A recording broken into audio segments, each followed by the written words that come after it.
नमस्ते सदावत सले मातृभूमि। हम लोग चर्चा करने जा रहे हैं केंद्र और राज्य के बीच के डिस्प्यूट की। हम सब जान रहे हैं कि आर्टिकल 131 में ऑनरेबल सुप्रीम कोर्ट के पास तमिलनाडु सरकार ने एक पिटीशन डाली थी। कल हमने उस पर चर्चा की थी कि ऑनरेबल सुप्रीम कोर्ट में जब इंतरिम ऑर्डर की बात की गई और राज्य सरकार ये कह रही थी कि इंतरिम ऑर्डर कर दिया जाए कि 2250 करोड़ रुपया केंद्र उनको रिलीज कर दे, यानी कि स्टेट को भेज दे। और वो इस बात के लिए भेज दे क्योंकि केंद्र और राज्य की सहभागिता से एजुकेशन चलती है। सुप्रीम कोर्ट ने अर्जेंसी के लिए मना कर दिया था, कोई इंतरिम रिलीफ देने के लिए मना कर दिया था, कोई इंटरलोकेटरी ऑर्डर करने के लिए मना कर दिया था। और अभी सुप्रीम कोर्ट ने ये कहा था कि अर्जेंसी नहीं है क्योंकि आपका फंड एक 1.5 साल से रुका हुआ है, तो अब इतनी अर्जेंसी क्या है, फुल बेंच बैठ जाने दीजिए तब करेंगे। लेकिन उधर same case honourable high court में भी था। हाई कोर्ट की 2 जजेस की बेंच उसको सुन रही थी। राज्य सरकार से उन्होंने और केंद्र को उन्होंने नोटिस करके उनसे जवाब मांगे थे। केंद्र सरकार ने राज्य सरकार को बताया, राज्य सरकार के अगेंस्ट में बताया कि भाई इन्होंने नई एजुकेशन पॉलिसी का जो मेमोरेंडम है वो मेमोरेंडम साइन नहीं किया है। सर्व शिक्षा स्कीम के मेमोरेंडम पर चूंकि साइन नहीं किया है तो फंड रिलीज कैसे हो। सबसे पहला काम तो ये है कि केंद्र सरकार की योजना पर राज्य सरकार साइन करे और साइन करने के बाद फंड रिलीज होगा। साइन करने का मतलब ये है कि केंद्र ने जो नई एजुकेशन पॉलिसी में स्कीम बनाई है उस स्कीम को राज्य इंप्लीमेंट करेगा। अब इसमें एक सब्सटेंशियल क्वेश्चन ऑफ लॉ फंस गया। सब्सटेंशियल क्वेश्चन ऑफ लॉ ये फंसा कि सर्व शिक्षा स्कीम का मामला है या फिर ये राइट टू एजुकेशन का मामला है। ऑनरेबल ऑनरेबल हाई कोर्ट ने कहा right to education is a fundamental right. Right to education fundamental right. हम सब जान रहे हैं मोहिनी जैन के केस में ऑनरेबल सुप्रीम कोर्ट पहले ही कह चुका है right to education is a fundamental right. Unni Krishnan में थोड़ा बढ़ाकर कहा। टीएमए पाई फाउंडेशन जो बड़ी बेंच का जजमेंट था, 11 जजेस की बेंच का जजमेंट था, उस जजमेंट में भी right to education fundamental right आ गया। इसका परिणाम ये निकला कि केंद्र सरकार ने उस समय वाजपेयी जी की सरकार हुआ करती थी, राइट टू एजुकेशन एक्ट 2004 पास कर दिया। यानी कि राइट टू एजुकेशन एक्ट, यानी कि right to education fundamental right तो है लेकिन राइट टू एजुकेशन एक्ट से अब मामला आगे बढ़ेगा। यानी कि अब उसका procedural mechanism right to education में होगा। ऑनरेबल हाई कोर्ट ने राइट टू एजुकेशन का इंटरप्रिटेशन किया। राइट टू एजुकेशन का इंटरप्रिटेशन करते समय ऑनरेबल हाई कोर्ट ने ये कहा कि ये जो फंड का शेयरिंग का मामला है वो मुझे लगता है, हाई कोर्ट ने कहा वो फंड का शेयरिंग राइट टू एजुकेशन से डील होना चाहिए, ना कि सर्व शिक्षा स्कीम से। न्यू एजुकेशन पॉलिसी को डीलिंक कर देना चाहिए इस राइट टू एजुकेशन से। राज्य सरकार के बिहाफ पर, यानी कि राज्य सरकार के पक्ष में ऑनरेबल हाई कोर्ट ने कह दिया कि भाई ये होना चाहिए। लेकिन मुझे लगता है कि हाई कोर्ट ने कुछ चीज़ों पर ध्यान नहीं दिया।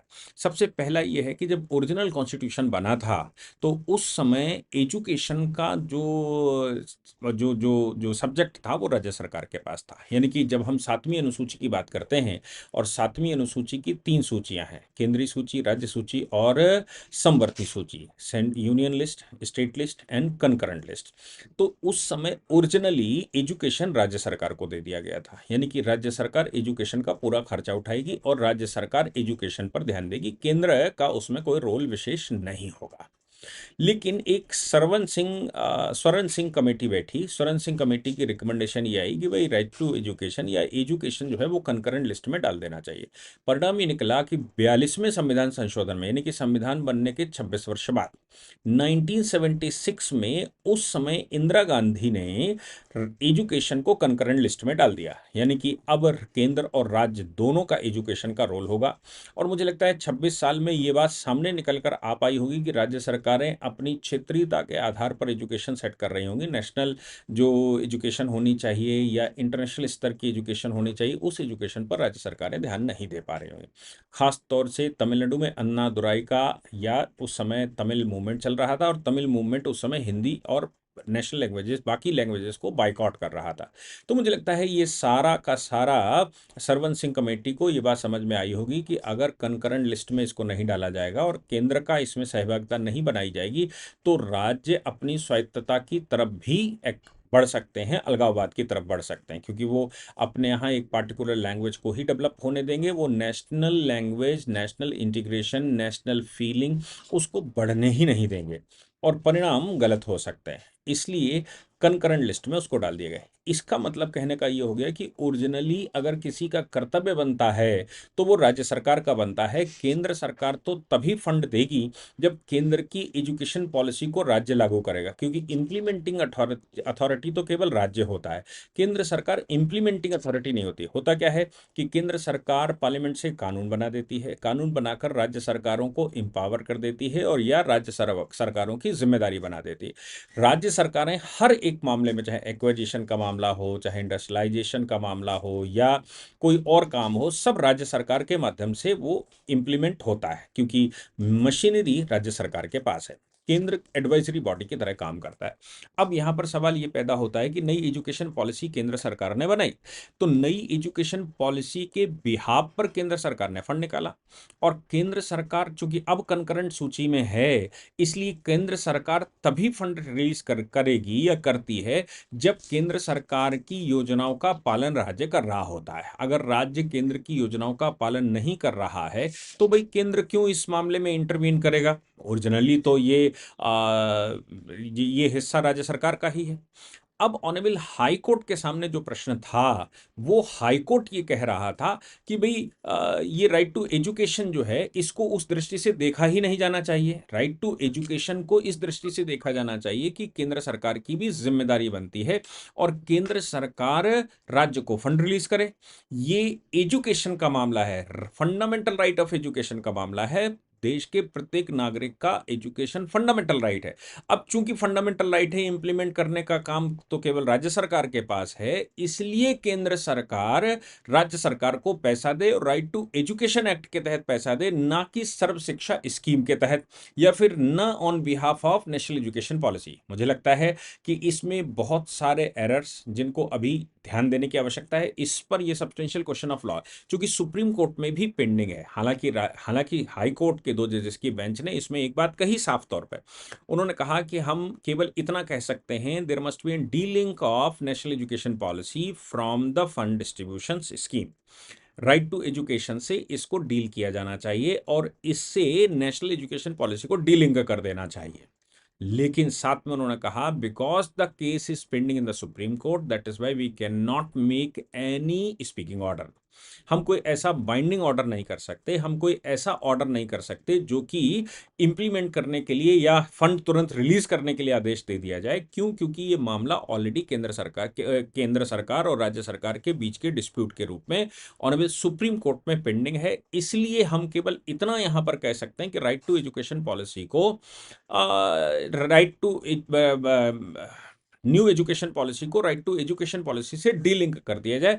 राइट टू एजुकेशन को नेशनल एजुकेशन पॉलिसी के साथ मिलाकर नहीं पढ़ा जाए और इस आधार पर केंद्र सरकार चाहे तो फंड रिलीज कर सकती है और केंद्र को फंड रिलीज कर देना चाहिए। मुझे लगता है कि ये जो जजमेंट, डायरेक्टरी जजमेंट भले ही आया हो, ये जजमेंट ऑनरेबल सुप्रीम कोर्ट में उस ओरिजिनल सूट के साथ, जो आर्टिकल 131 का सूट है, ओरिजिनल सूट के साथ केंद्र के सुप्रीम कोर्ट में आएगा और सुप्रीम कोर्ट तब ये सब्सटेंशियल क्वेश्चन ऑफ लॉ भी फंस गया, ये इंटरप्रेशन का मामला फंस गया कि जो समवर्ती सूची है, समवर्ती सूची में फंड केंद्र सरकार जब देगी तो वो राइट टू एजुकेशन का फंड होगा या नई एजुकेशन पॉलिसी या एजुकेशन पॉलिसी का फंड होगा।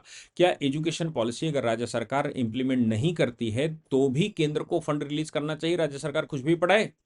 और अगर केंद्र को फंड रिलीज ही करना है और राज्य सरकार कुछ भी करे तो फिर केंद्र का कंट्रीब्यूशन होना चाहिए या नहीं होना चाहिए? ये बड़ा क्वेश्चन फंसेगा। वो इसलिए भी फंसेगा क्योंकि 1976 के बाद ही केंद्र का एजुकेशन में रोल केंद्र ने खुद तय किया है।